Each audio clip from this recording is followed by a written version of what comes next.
Good morning बच्चों आज हम लोग अपनी पल्लव पाठ पुस्तक का पाठ 10 जब मैंने पहली पुस्तक खरीदी पाठ का अध्ययन करेंगे।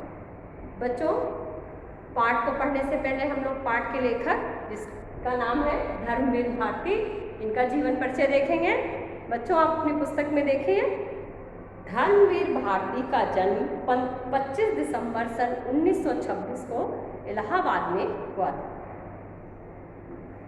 डॉक्टर भारती ने उपन्यास, नाटक, कविता और आलोचना आदि साहित्य की विधाओं में अपनी कलम चलाई। यानी इन्होंने धर्मवीर भारती ने नाटक लिखा, कविता लिखा, आलोचना, सभी साहित्य की सभी विधाओं पर इन्होंने रचनाएं की हैं। कलम चलाई मीन्स रचनाएं की हैं। इनकी कृतियां हैं गुनाहों का देवता, अंधा युग, सूरज का सातवां घोड़ा, कनुप्रिया, ठंडा लोहा, सपना अभी भी, 7 वर्ष आदि। ये इनकी रचनाओं के नाम हैं। इन्हें पद्मश्री पुरस्कार से भी सम्मानित किया गया। साहित्य के क्षेत्र में जो पुरस्कार दिया जाता है पद्मश्री, उससे भी सम्मानित किया गया। एक लंबी बीमारी के बाद 4 सितंबर 1989 को इनका निधन हो गया। 4 सितंबर 1989 को लंबी बीमारी के बाद इनका निधन हो गया। बच्चों, प्रस्तुत पाठ हम स्टार्ट करते हैं। ये धर्मवीर भारती द्वारा लिखा गया है।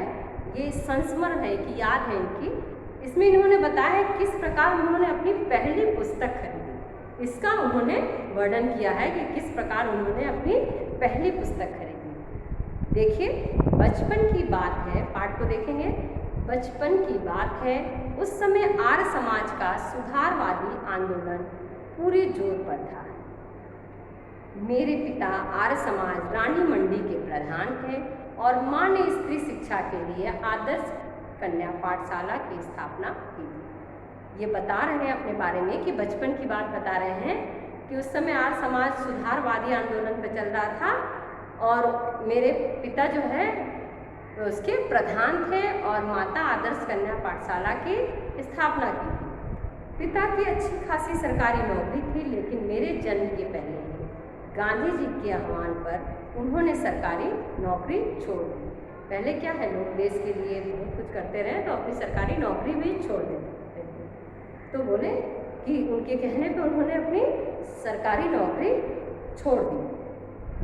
हम लोग बड़े आर्थिक कष्टों से गुजर रहे थे, फिर भी घर में नियमित पत्र पत्रिकाएँ आती थी। बोले ये लेखक बोल रहे हैं कि हम लोग वह बहुत पैसे नहीं था, फिर भी आज लोग मोबाइल ले लिए हैं, लोगों के पास समय नहीं है, उसी में लगे रहते हैं। लेकिन उस समय क्या, पत्र पत्रिकाएँ बच्चों की अलग आती थी, बड़ों की अलग आती थी, लोग उसको पढ़ते थे। तो लेखक बता रहे हैं कि मेरे घर नियमित पत्र पत्रिकाएँ आती थी। आर्य मित्र, बाल सखा और साप्ताहिक, वेदोदय, सरस्वती, गृहिणी और 2 बाल पत्रिकाएँ खास मेरे लिए, बाल सखा और चमचम। उनमें होती थी परियों, राजकुमारों, दानों और सुंदर राजकन्याओं की कहानियाँ और रेखाचित्र।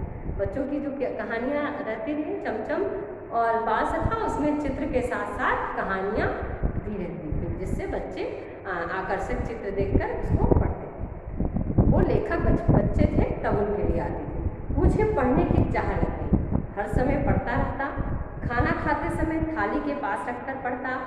अपनी दोनों पत्रिकाओं के अलावा सरस्वती और आर्य मित्र पढ़ने की भी कोशिश करता है। यानी अपनी तो किताबें पढ़ते, उसके अलावा भी वो जो बच्चों की नहीं, बड़ों की किताब सरस्वती आर्य मित्र थी, उसको भी पढ़ने की कोशिश करते हैं।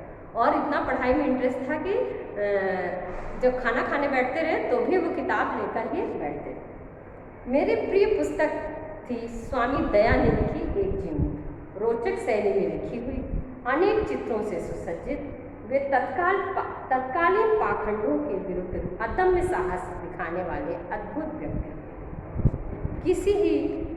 कितनी ही रोमांचक घटनाएं थी उनके जीवन की जो मुझे बहुत प्रभावित करती हैं।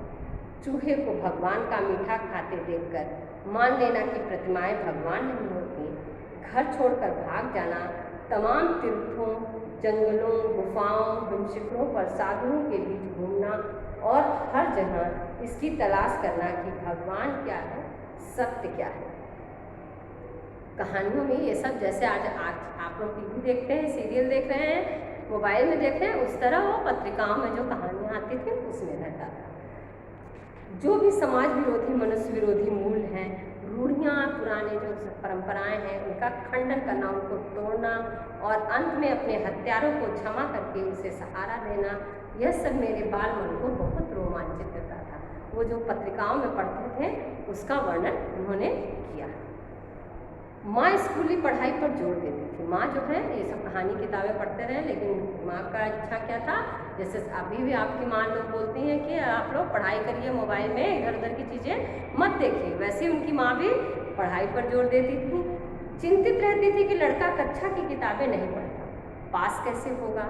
कहीं खुद साधु बनकर घर से भाग गया तो पिता कहते, जीवन में यही पढ़ाई काम आएगी, पढ़ने दो। मुझे स्कूल नहीं भेजा गया था। शुरू की पढ़ाई के लिए घर पर मास्टर रखे गए थे। पिता नहीं चाहते थे कि मैं नासमझ उम्र में गलत संगत में पढ़कर गाली गलौज सीखूं, बुरे संस्कार ग्रहण। देखिए, माँ हमेशा चिंतित रहती है कि सब इस तरह की किताबें पढ़ता है तो कहीं साधु न बन जाए, और ये अपने कोर्स की किताबें ज़्यादा नहीं पढ़ता तो पास कैसे होगा, कहीं साधु बनकर घर से भाग गया इस तरह की किताबें पढ़ने से। पिता कहते जीवन में यही पढ़ाई काम आएगी, पढ़ने दो। पिताजी का कोई रोक टोक नहीं था। मुझे स्कूल नहीं भेजा गया, वो बोलते हैं कि बचपन में मुझे स्कूल नहीं भेजा गया। क्यों नहीं भेजा गया?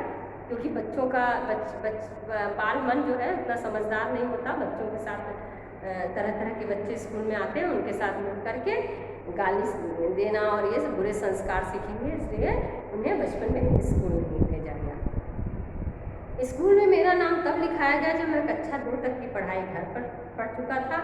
तीसरे दर्जे में भर्ती हुआ। उस दिन शाम को पिता उंगली पकड़कर मुझे घुमाने ले गए। लोकनाथ की एक दुकान से ताज़ा अनार का शरबत मिट्टी के कुल्हड़ में पिलाया और सर पर हाथ रखकर बोले, वायदा करो कि पाठ्यक्रम की किताबें भी इतने ध्यान से पढ़ो।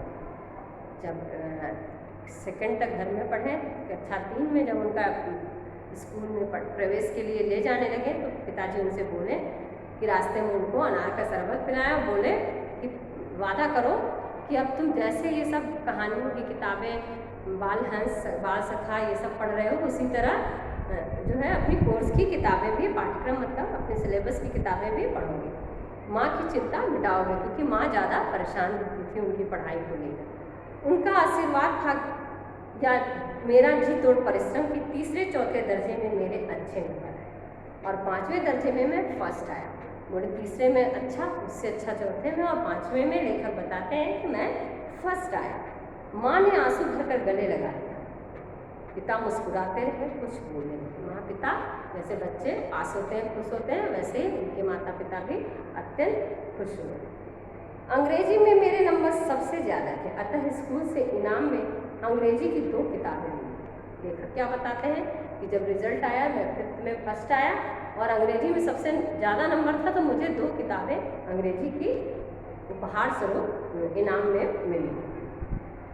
एक में 2 छोटे बच्चे घोंसले की खोज में बागों और कुंजों में भटकते हैं और इस बहाने पक्षियों की जातियाँ, उनकी बोलियाँ, उनकी आदतों की जानकारी उन्हें मिलती है।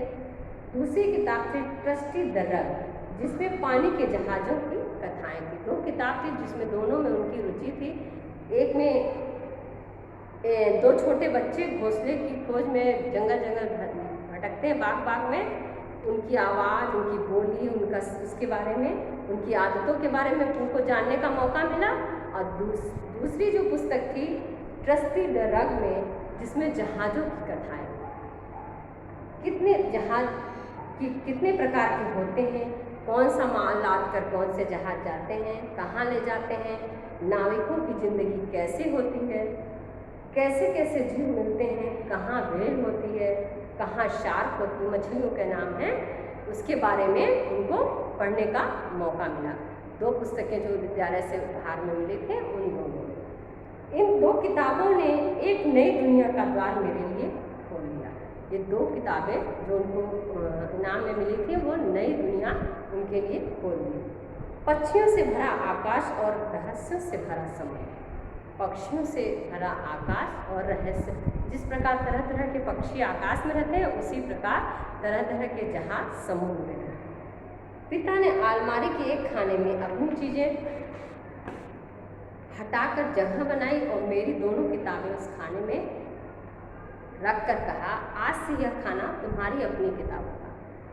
बोलते हैं कि जब देखें इनाम मिला, जैसे माँ बाप खुश होते हैं वैसे उनके पिता भी खुश हुए और अपना सामान हटाकर अलमारी का एक रैक खाली कर दिया उनके लिए कि ये जगह तुम्हारी किताबों के लिए है, यह तुम्हारी लाइब्रेरी है। यहाँ से आरंभ हुई उस बच्चे की लाइब्रेरी। उस बच्चे यानी लेखक धर्मवीर भारती। जब छोटे थे तब बचपन का बताया है उन्होंने। आप पूछ सकते हैं कि किताबें पढ़ने का शौक तो ठीक है, पर किताबें इकट्ठी करने की सनक क्यों सवार हुई? इसका कारण भी बचपन का एक अनुभव है। क्या अनुभव है बच्चों? ये हम लोग अगली क्लास में पढ़ेंगे। अभी तक के पाठ जो पढ़ाई हूँ मैं, उसको आप अच्छे से पढ़ लेंगे, समझ लेंगे। अगली क्लास में हम लोग आगे के पाठ को पढ़ेंगे। धन्यवाद।